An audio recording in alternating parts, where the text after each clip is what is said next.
Thank you, Bonnie. I hope that kind of the linkage of the various aspects of the market chain, of the value chain, has kind of given this really intuitive feeling for resilience, improving the consumer's choices, and improving diversity of diets.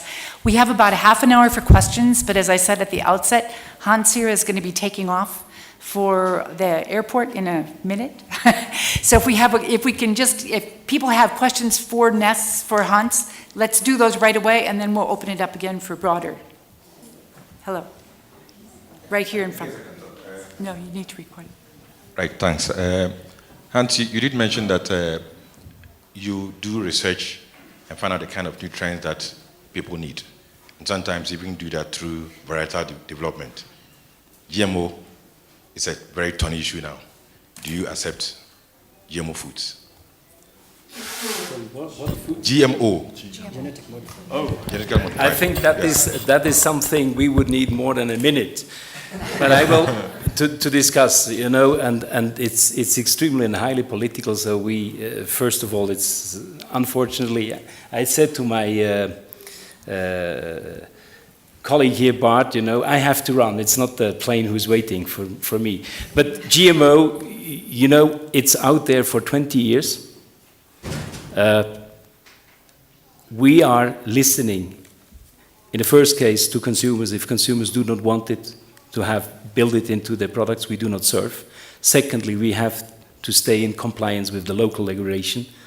That is extremely important. And thirdly, I think there is no evidence at any case that it is harming consumers. So I think that are the three principles we are starting to look into it. But in many places of this earth, we do not have the choice anymore to have access to non-GM. However, if non-GM is available and there is a clear demand from consumers, we use non-GM.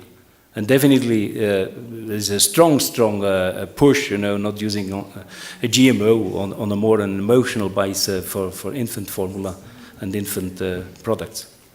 But if you want to know, if you allow me to see what we have to say also on that topic, there is somewhere a brochure out there where we explain clearly and where we set also a lot of targets to many of those societal discussions and links.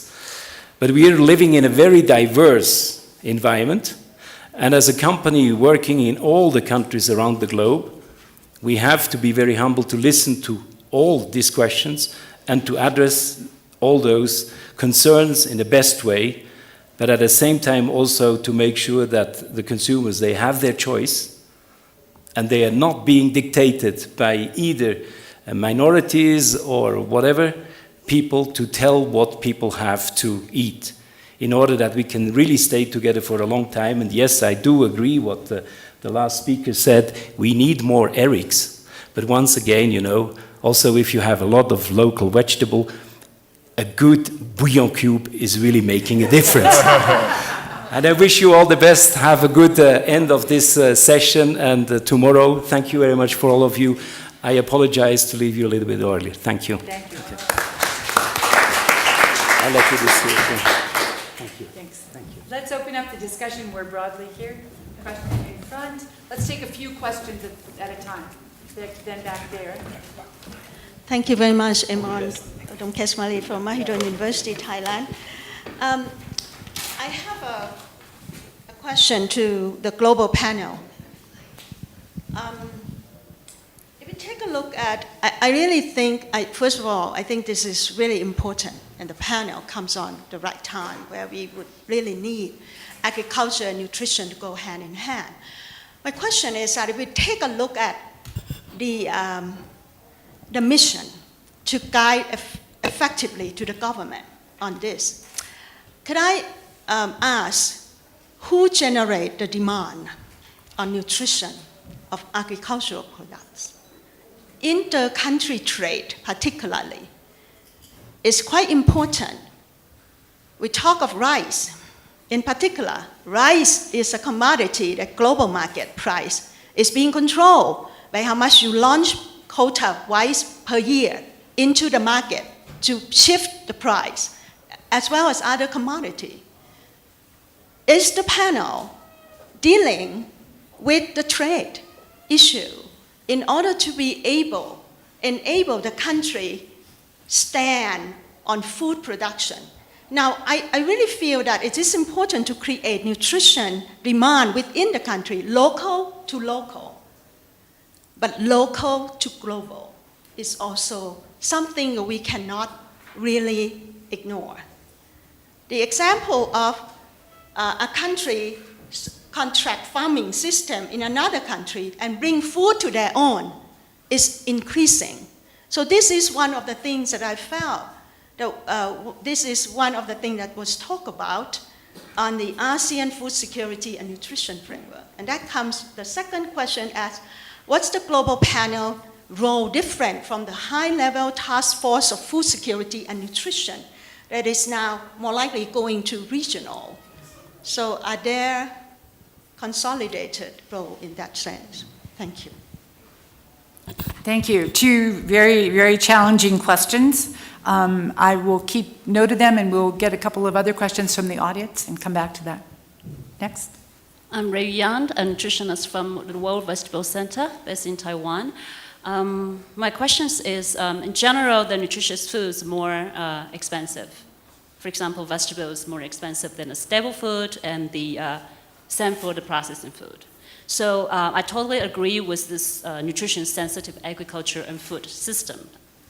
But however, how this kind of systems to facing the food industry when they produce the low cost but high energy or high fat kind of a product, what kind of a resilience policy that need to bring in to kind of keeps this nutrition-sensitive food systems continue?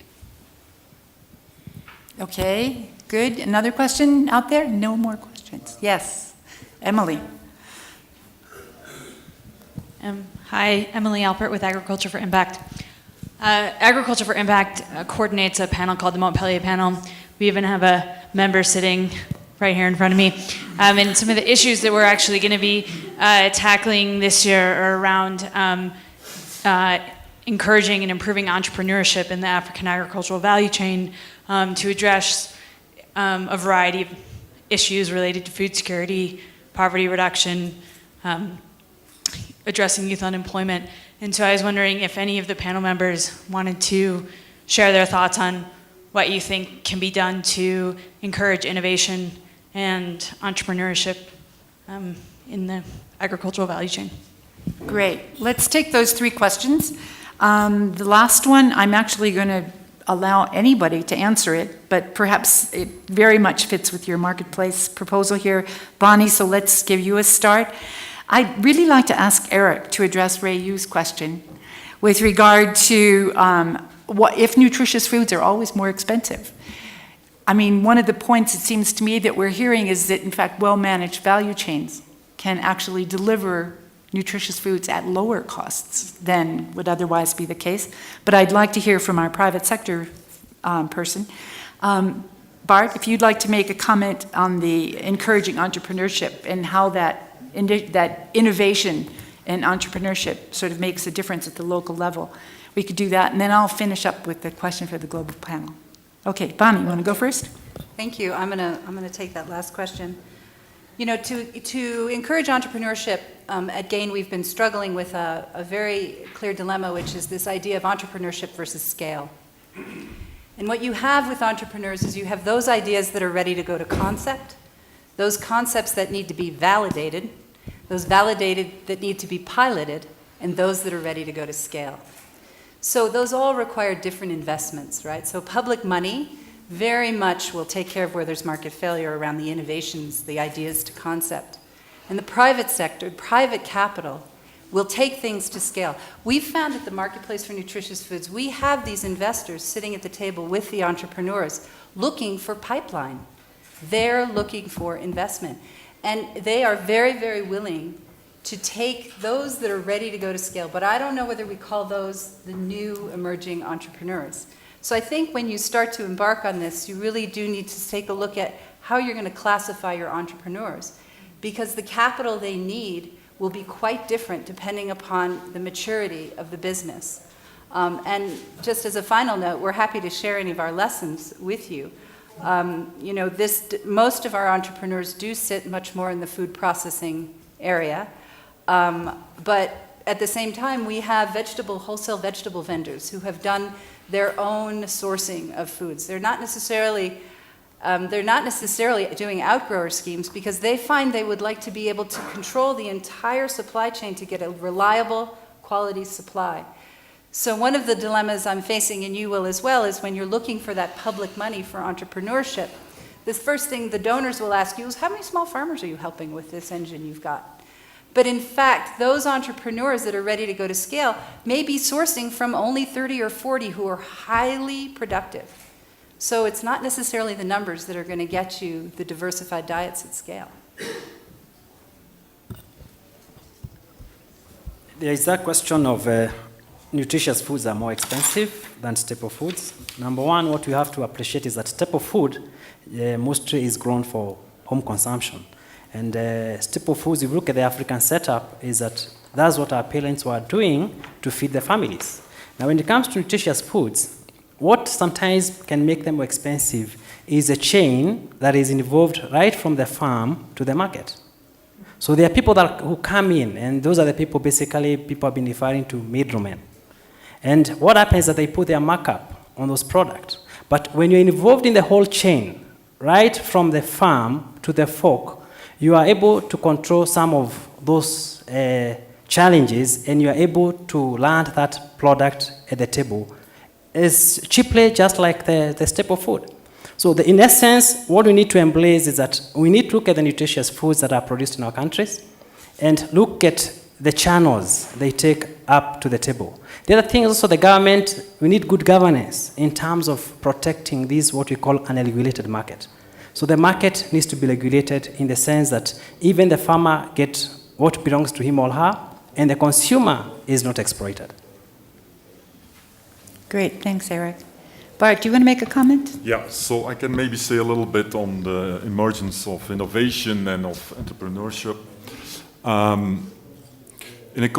Just two examples of what I've seen happening in some places. There are no magic bullets for that, so the government has clearly a very little role in that. So they create an enabling environment, they provide roads, they provide infrastructure, they provide electricity. And so we have, for example, seen in India the whole emergence of, for example, the cold storage sector and the potato sector, where you have this big cold storages taking off in an area around Agra. All the potatoes are going through that system.